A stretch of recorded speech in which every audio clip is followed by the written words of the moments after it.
নমস্কার প্রিয় দর্শক, নতুন এক এপিসোড আমাদের পার্শ্ববর্তী বাংলাদেশকে নিয়ে।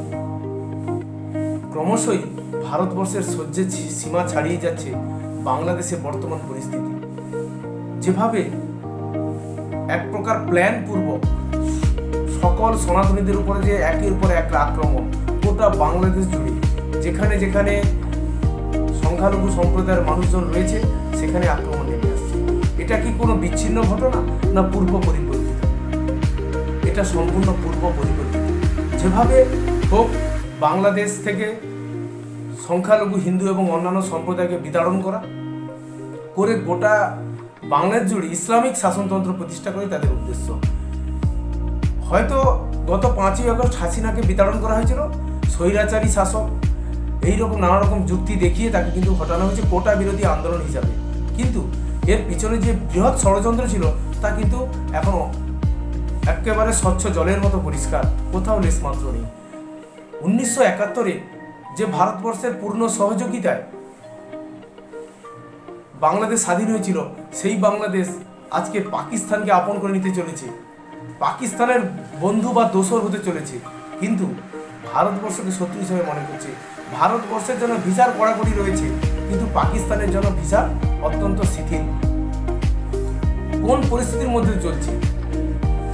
যেভাবে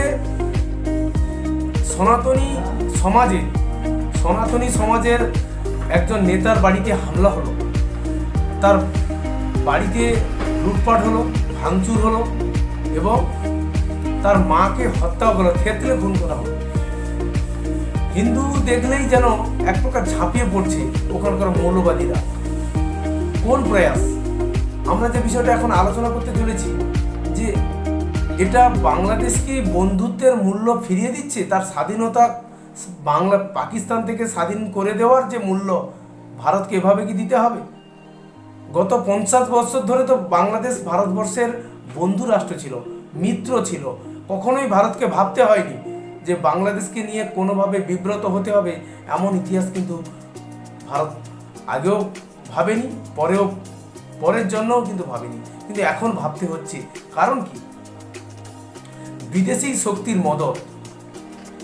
যেভাবে পাকিস্তানের ফর্মুলা, পাকিস্তানের দোসর হিসাবে চলছে বাংলাদেশ, এটা যথেষ্ট ভারতের জন্য পীড়াদায়ক। কারণ এইরকম একটি ছোট্ট দেশ, যেভাবে তাদের উপদেষ্টা বা যে অন্তর্বর্তী শাসক, তাদের কাছ থেকে যেভাবে ক্ষোভ বিক্ষোভ আসছে, যেভাবে বয়ান আসছে, তারা যেভাবে আক্রমণাত্মক হয়ে কথা বলছে ভারতের বিরুদ্ধে, এক প্রকার যেন যুদ্ধ বাদিয়েই তারা ছাড়বে। ভারতবর্ষ কিন্তু পিছিয়ে নেই। কতদিন সহ্য করে ভারতবর্ষ? সংঘ, RSS তারা কিন্তু মোদী সরকারের উপর চাপ রেখেছে যে কোনো একটা পদ্ধতি তারা অবলম্বন করুক, যাতে বাংলাদেশের এই সনাতনী যে নিধনযজ্ঞকে থামানো যায়। না হলে একদিন বাংলাদেশে হিন্দু শূন্য হতে চলেছে। তবে সংঘ কি করবে? সংঘ চাপ সৃষ্টি করছে মোদী সরকারের উপরে যে আর থেমে থাকবেন না, আর কমিয়ে থাকবেন না, এবারে কড়া থেকে কড়া পদক্ষেপ নিতে হবে। অবশ্যই সেখানে উঠে আসছে ভারতীয় পণ্যকে বাংলাদেশে ট্রান্সপোর্ট হতে না দেওয়া। প্রত্যেকটি নিত্য প্রয়োজনীয় জিনিস ভারতবর্ষ থেকে বাংলাদেশে যায়। আলু, পেঁয়াজ থেকে যেসব নিত্য প্রয়োজনীয় সবজি, সেগুলো তো যাই।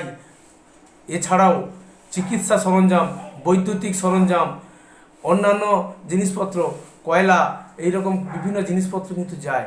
সেগুলো যদি, এই অত্যাবশ্যকীয় পণ্যগুলো যদি ভারতবর্ষ বন্ধ করে দেয়, সেক্ষেত্রে বাংলাদেশের হাল অত্যন্ত শোচনীয় হতে পারে।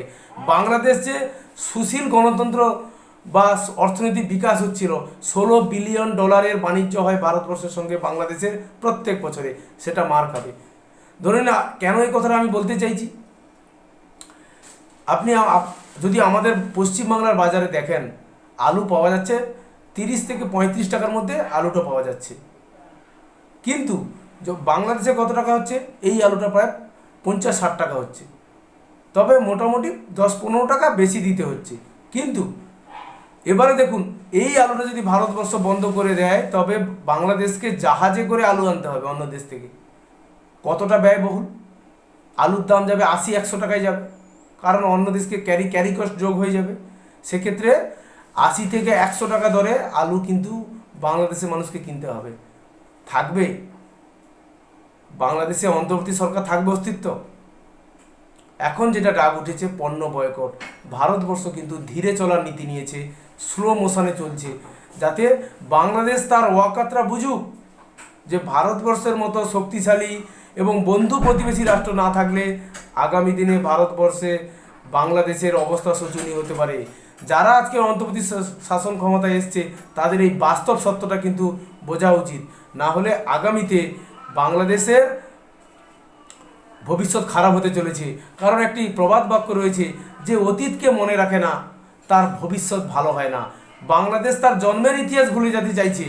ইউনুস একজন পশ্চিমা শিক্ষায় শিক্ষিত ব্যক্তি, তিনি যেভাবে মৌলবাদীদের দ্বারা পরিচালিত হচ্ছে এবং তার অন্তর্বর্তী সরকার চাপে রয়েছে সম্পূর্ণ মৌলবাদীদের, একটা নজির দেখানো যায়নি যেখানে মৌলবাদীদের দ্বারা আক্রান্তিত হিন্দুদের জন্য সুবিচার পাইয়ে দিয়েছে।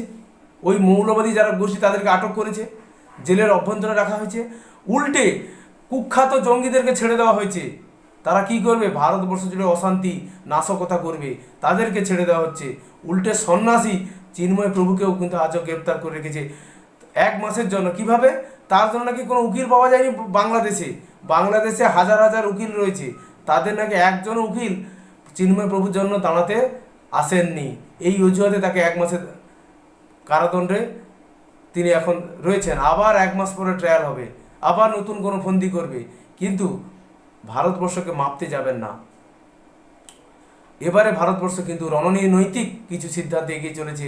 ভারতবর্ষে একদম স্ট্র্যাটেজিক্যাল রয়েছে কিন্তু অজিত দোভাল, যিনি ভারতবর্ষকে এখনও পর্যন্ত খুব ভালো পথে অগ্রসর করে নিয়ে যাচ্ছেন। ভারতবর্ষের নিরাপত্তা বিষয়ক যা সুচিন্তিত ভাবনা ভারতবর্ষকে আগামী দিনে সঠিক পথে আগেও নিয়ে গেছে, এবারও নিয়ে যাবে। ভারতবর্ষ কিন্তু সম্পূর্ণভাবে উত্তর পূর্বের রাজ্যগুলিকে রক্ষা করা এবং তাদের স্থিতিশীলতা বজায় রাখার জন্য বাংলাদেশের প্রতি কড়া নজর রেখেছে। এবং যেভাবে পুরীর সমুদ্রে ভারতবর্ষের রণতরীগুলো দেখা গেছে, প্রায় 15 থেকে 20টি রণতরী রয়েছে। এবং আসামের তেজপুরে রাফায়েলের বিমান কিন্তু ওখানে নিয়ে যেয়ে রাখা হয়েছে। আপৎকালীন যদি কোনোভাবে বাংলাদেশের পরিস্থিতি ভারতের আয়ত্তের বাইরে চলে যায় এবং হিন্দু নিধনযোগ্য যদি কোনোভাবে কন্ট্রোল করা না যায়, তবে কিন্তু ভারতবর্ষ কড়া থেকে কড়া পদক্ষেপ নিতে বাধ্য হবে। এটাই কিন্তু আগামী দিনে বাংলাদেশের ভাগ্যে রয়েছে। আমরা যারা এখানে রয়েছি হিন্দু জনগোষ্ঠীর মানুষ, আমাদেরকে ওই সনাতনীদের পাশে দাঁড়াতে হবে, তাদেরকে সাহস জোগাতে হবে, তাদেরকে ওখানে থেকেই লড়তে হবে। এটাই হচ্ছে আমাদের প্রার্থনা। পশ্চিমবঙ্গ জুড়ে কিন্তু মিটিং মিছিল সব কিছু চলছে। আগামী দিনে বাংলাদেশের পরিস্থিতি কোন জায়গায় দাঁড়ায়, শুভবুদ্ধির উদয় হোক, শত্রু এবং মিত্রকে বেছে নিক। ভারতের শাড়ি পুড়িয়ে দিলে বিএনপি একজন নেতা তার স্ত্রীর শাড়ি পুড়িয়ে বলছে ভারতে পণ্য বয়কট।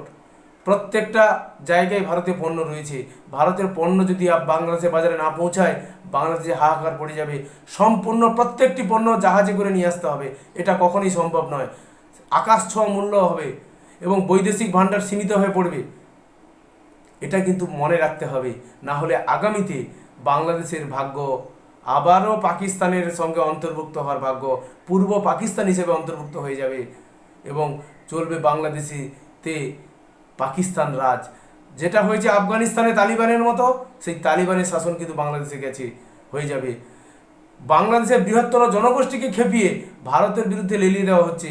এই প্রয়াস বন্ধ করা না গেলে ভারতবর্ষ কিন্তু এরপরে সামরিক স্টেপ নিতে বাধ্য হবে। এটা আজকের দিনে অন্তত আমার অ্যানালিসিস থেকে আমি বলছি। আজকের জন্য এই প্রতিবেদন। জয় হিন্দ, বন্দে মাতরম, ভারত মাতা কি জয়।